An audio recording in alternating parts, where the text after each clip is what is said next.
студенттер, бүгінгі өмір сен маған қымбатсың атты ашық тәрбие сағатымызға қош келдіңіздер.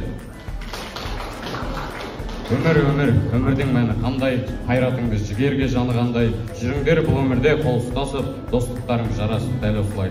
Шыдамдының өмір ұнатады, бірде қуантып, бірде жылатады. Сүріндіріп кейде сені құлатады, жылатып тұрып жұбатады.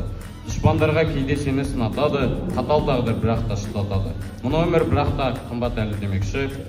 Өмір жолы сан тарау, қия шатқал, қияшың. Сол жолдан адаспаудың ең бірінші жолы өзіңді өзің тану.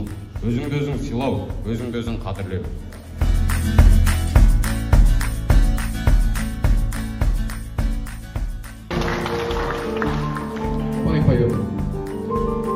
Пай өмір, өтесің ау бір күн, тегасың ау қуанышты күлкіні. Өмір дейтін бір жарқ еткен найзағай, өмір дейтін көк аспанның күркірі. Пай өмір, өтесің ау бір күн. Болмағандай, жүрмегендей сенде біз. Кетеміз ау, әй кетеміз пендеміз. Ұрпақтарға беремізде кезекті біз кетеміз. Кетуші келген біз. Өмір дейтін бөлім емес қолдағы, өмір дейтін ұлы бекет жолдағы. Қанын кеуіп қаталаған кезінде сусыныңды қандасаң бір болғаны. Мұна күнде, мұна спандан аланау. Бәрі бізден қаладау. Өмір дейтін тағатсыз бір қозғалыс. Өмір дейтін өлемін деп қарамау.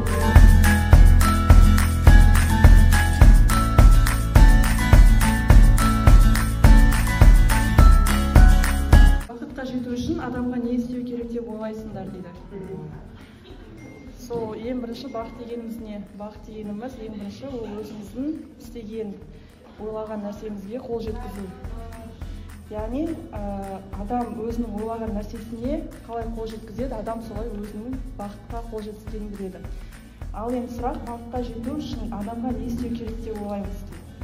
Ең алдымен адам өз-өзіне мақсат қою керек. Өмір не деген, өмірінің күшті болуына деген әдемі талпыныс, әдемі көңіл-күй, әдемі жоспар болу керек.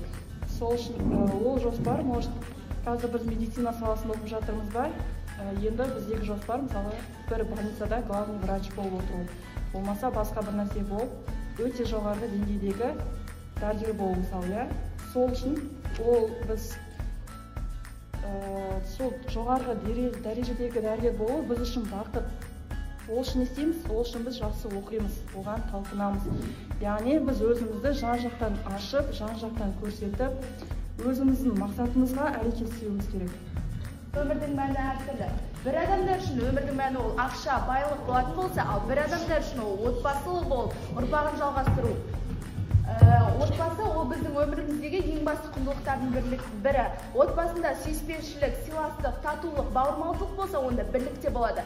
Бір-бірін сыйлап, түсіне және де аялай білген отбасы ол ең жарқын, әдемі отбасы.